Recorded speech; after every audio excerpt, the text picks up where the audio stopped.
सनातन किसी के विरोध की बात नहीं लिखी गई। सबसे बड़ा प्रमाण, किसी भी सनातन मंदिर में चले जाइए आप, आज पड़ोस के जितने भी देश हैं निरंतर हम लोगों को परेशान कर रहे हैं। कहीं से सीमा से गोलीबारी होती है, कहीं कुछ होता है, कहीं कुछ होता है, लगातार परेशान किया जा रहा है। किया जा रहा है कि नहीं किया जा रहा है?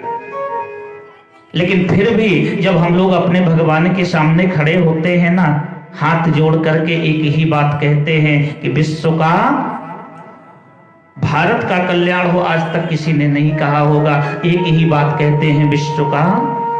क्योंकि वसुधैव कुटुंबकम ये सूत्र है हमारे शास्त्र का।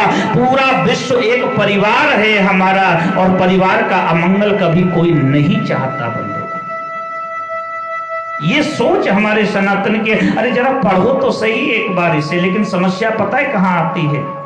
सागर में कितना जल है बंधु, लेकिन अगर किसी को एक लोटा पिलाया जाए तो क्या कोई पी सकता है?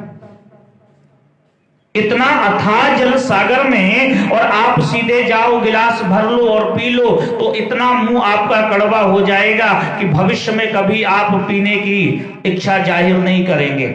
सागर के पास जब भी जाएंगे मुंह मोड़ लेंगे, बोले क्या करना, इस पानी का मुंह खराब हो जाता है।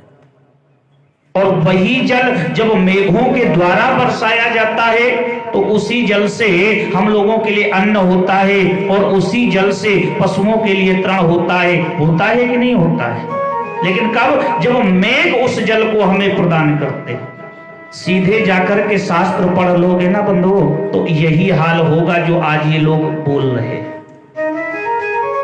तो फिर सीधे ये शास्त्र का जो समुद्र है, सीधे आप इसमें प्रवेश करोगे तो मुंह कड़वा होना ही है, निश्चित है। तो बोले फिर कैसे प्रवेश किया जाए? इसीलिए जीवन में गुरु की आवश्यकता पड़ी है।